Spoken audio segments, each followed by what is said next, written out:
Slowly but surely, my studio is coming together. Slowly is definitely the key word in that sentence, but we're making forward progress. Now, I have the standard organizational issues, but my ADD hasn't magically gone away. This space is moving forward in the very least.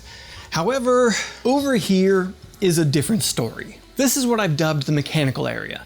It's where my mechanics toolbox is, and a lot of the overflow from everywhere else has spilled into. It's also the main door for in and out of the space for bigger stuff. So I need to address this. If I have a big crate come in, I have to move everything. It's a nightmare. Of course, this being MandicReally, we're going to 3D print some storage and organization solutions for a wall that's not yet there. Said wall is going to be over there. I've built plenty of walls on this channel, so if you want to see that, look for, I don't know, this video in the past. As such, I'm not going to make you watch me build a wall again. Instead, I want to talk about breaking down barriers to learning with this video's sponsor, Skillshare. Skillshare is the largest online learning community for creatives with thousands of classes to help you take your skills to the next level. I'll be doing plenty of 3D printing and using my skills in Autodesk Fusion to design parts for this project, something I do almost daily in my studio. Folks constantly ask me how they can go about learning to do CAD design for themselves. Well, Skillshare offers amazing classes like Fusion 360 for 3D printing by Vladimir Mariano Desktop Makes. There are classes that go from beginner, teaching you how to install Fusion, all the way to designing your first 3D print, on up to the advanced stuff that I don't even really know how to do yet. These classes are perfect for anyone looking to design custom parts and bring their ideas to life with 3D printing. And the best part? The first 500 folks out there who use my link in the description will get 1 month free of Skillshare. So if you're ready to explore new skills and fuel your creativity, now is the perfect time to join Skillshare. Thanks again to them for sponsoring this video. Let's get back to this project. Need my microphone back. I feel like I've committed a bit of a cardinal sin in the DIY construction space. I put up drywall, but I didn't spackle it at all because I have no time. I've painted it. You can see the screws, you can see the seam.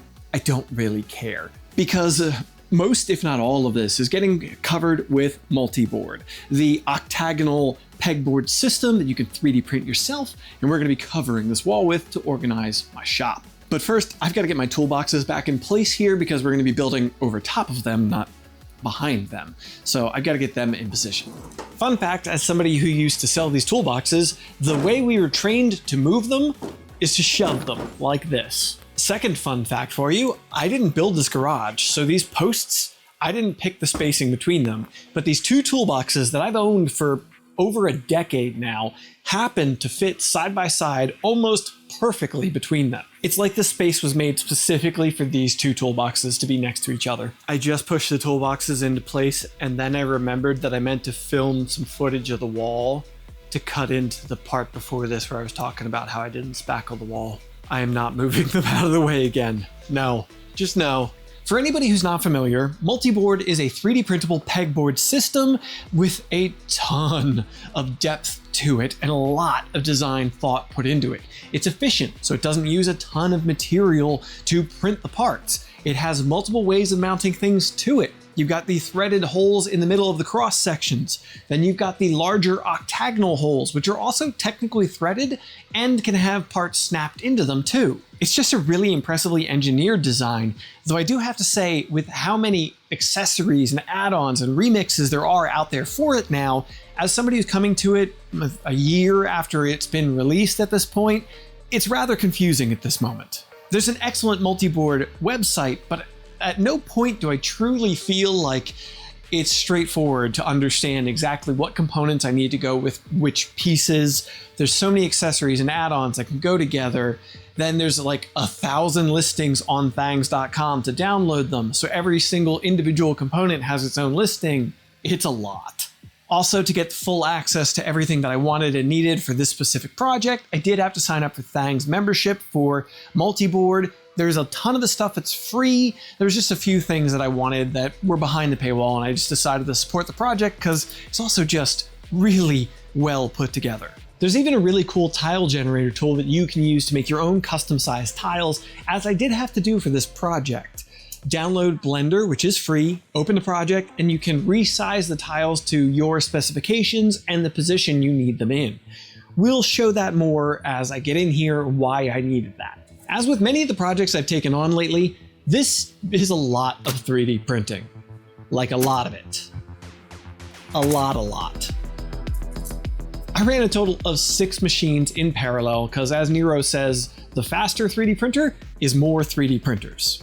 I ran the Magneto X, the Prusa Mark IV S, the Prusa XL, the Soval SV06 Ace, and my Ratrig VCore 4 500 to get these prints done. I kind of arbitrarily picked the grid size that I worked with here, being 14 by 14, as it fit within plenty of space on the bed of my Ratrig VCore 4 500.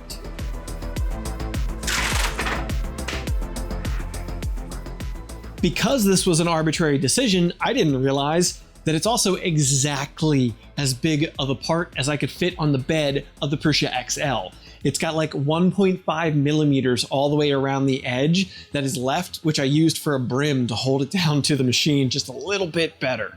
I don't care how good of a machine you have, your bed adhesion is going to be questionable when you're going all the way to the edge of a print bed.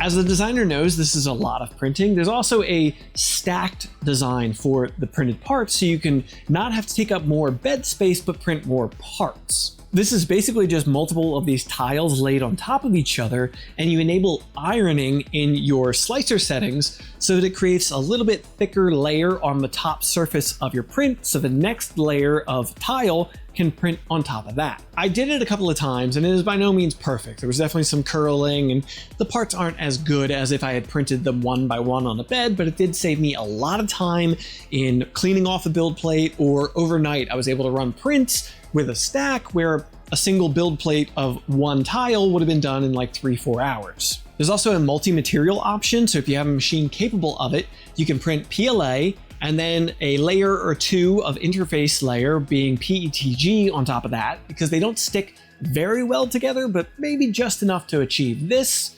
You then print your next tile on top of that PETG, so you can then split the layers apart a little bit better. That said, I didn't do this at any point. I really wanted to test it on the XL, but I just didn't have time as I was coming down the home stretch of this project, and I started to run out of material on spools. It was just a whole thing that I didn't get to it. With all the preamble of the printing and the explanation of what MultiBoard is out of the way, I've got over 8 foot of wall to cover with this stuff, so let's get to it. Now, I already mentioned that I printed 14 by 14 grid for my main ones, but since I only have a couple machines that could print that large, I also printed a bunch of 7 by 7s on smaller machines to make up the rest of the space.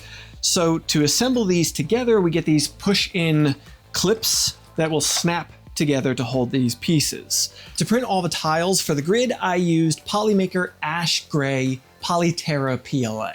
It's a matte color, and I have a lot of it, which is the primary reason I chose it. But it's also just going to look really good in my studio, I think. For the clips that actually hold the sections together, I used my brand colors teal and purple from Polymaker's Polylite line, which is a little bit stronger material than their matte materials, and I just really think it has a good color to match the rest of my brand aesthetic. Individual sections get butted up together, and then you just hammer in a snap clip to hold them together. Now, my wall is taller than 14 by 14 will fit, so I had to print a bunch of 7 by 14s to go along the top edge just to fill the space up. To cap off the top left corner, I didn't want a 90-degree corner, so I jumped into Fusion and designed a 45 that'll go on to the end of here and just give me a cleaner look to the top left corner, I think anyway.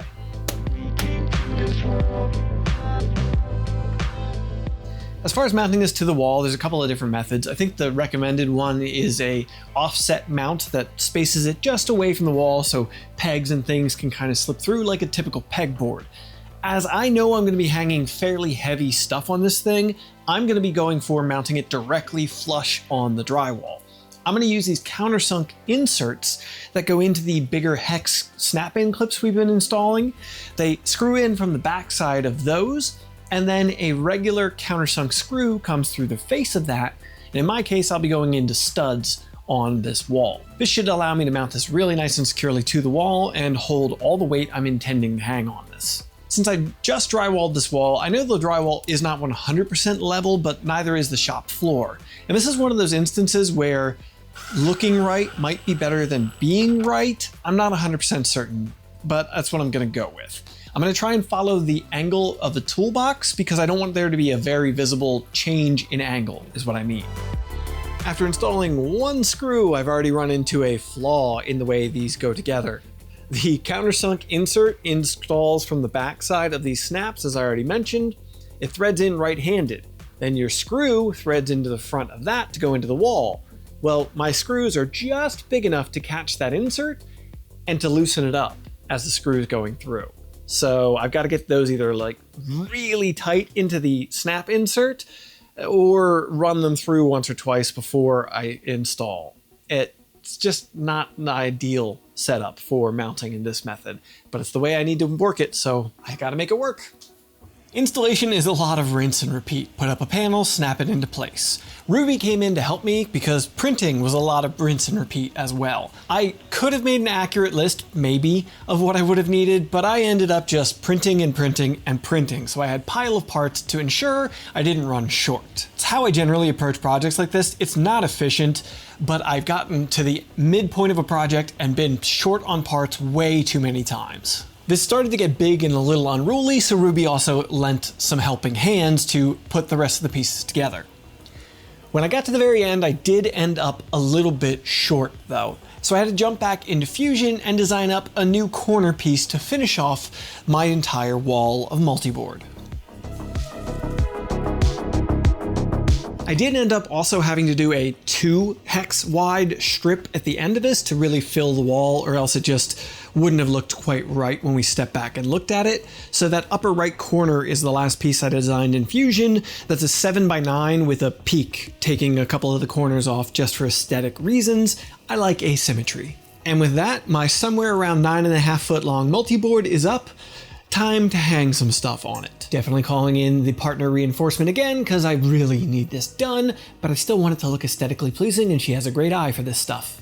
I'm gonna gloss over a lot of assembly on this thing because there's just so many permutations that you could go into with this, how you want to put it together, and I know my way is not your way, most likely. Star of the show for my application was shelf brackets and hooks, but I used the shelf brackets as bigger hooks, stronger hooks, because I definitely ran into strength issues here. Quite a few of the components that are on this wall are pulling the board away from the wall, and most of them I can't have the battery on, or they will want to pull the hooks that they're in out of the multi-board. But say things like my circular saw. This is just sitting on some shelf brackets and it's working just fine.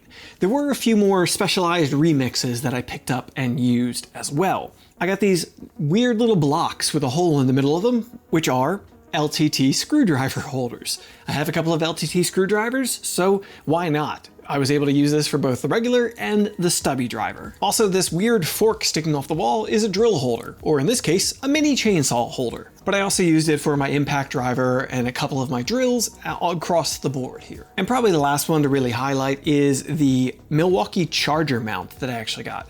It hooks into the back of the Milwaukee charger, mounts it up onto the wall. I always find this takes up way more space than I wish it did, so I love this utilization of space, and it's right above where I put an outlet in the wall here, so it's pretty much perfect for this situation. That mounts onto some of the multi-connect discs, which brings me to my last little gripes. This system is awesome. There's so much engineering going into it, and I can clearly see that. But it is also frustrating on so many levels. First, finding the parts you need. You download a hook and it tells you that this works with a flush thread-in backside screw or whatever. Then you have to go find that. There's not a direct link to here's the one that you need for this thing. I would much, much, much prefer if each item I downloaded came with the components I needed to use it. I understand that there are some applications that can be used in different ways, and if you keep downloading all the stuff, you would end up with redundant files on top of redundant files, but it would have saved me so much time in this project and a lot of frustration. Also, this wasn't as strong as I'd hoped it would be in various ways. Like, I really wanted to mount this leaf blower up on the wall and have it look like a cyberpunk weapon in the middle of all of this, but it's just way too heavy. It bowed out the panels that otherwise felt really strong. They're mounted into studs, and I ended up putting at least 4 drywall anchors in between some studs to reinforce parts. It just didn't work. It ripped the mounts right out of the multi-board. They'd have to have gone in from the backside, which would have meant I would have had to install them before I put the multi-board up, which then makes the whole thing more complicated. That is definitely a my use case thing. I would have liked to have seen it work, but I can't really have expected it would. I guess my other real critique here is a lot of things use like live hinged flat print on the bed, which is great for printability's sake, screws to lock in like hooks to these snap-ins and such, so they're locked in from behind. They were really frustrating to work with, and if their fit isn't just right, like I printed some of them on one machine, some on another, and there was definitely a slight variation between them, and it just made the whole experience just not that much fun. And Ruby helping me, she was trying her best. She was looking at the MultiBoard website, but she just wasn't finding instructions the way she wanted to. She couldn't quite wrap her head around the way things were intended to go together easily and straightforward. And I feel like that's the big Achilles heel right now that I see here is the new user experience is really overwhelming. This was in no way meant to be a review or a massive takedown critique of MultiBoard. This system is so cool and there's so much going on, and that's part of the problem. As a system grows, you know, a handful of these are remixes that can't be put down to the initial MultiBoard system. It just creates this ever spiraling out of control loop sometimes. But realistically, this is so much better than this space was before. I can actually see the top of my toolboxes now. The keen-eyed among you will realize that the mess that was here previously is not all up on these MultiBoard panels. I had to reorganize some stuff went up into the loft, some of it's into the dirty room, it's gonna have to get moved out of there, but this is a work in progress, and this is a huge step forward, and I feel like it might make for a decent filming angle for another set, another place to film in this studio, and I love that. I mean, I think this looks good, other than I need better lighting over here, but we'll get there. This is just step 1 in so many. I hope you found this video interesting, folks. If you did, I'm going to throw links in the description to MultiBoard and some of the remixes that I used here, and maybe you'll find this video interesting of doing something in my last workshop, or this one that YouTube thinks is best for you. Alright folks, get subscribed to ensure your 3D prints don't fail. It's not a guarantee, but it can hurt. See you folks!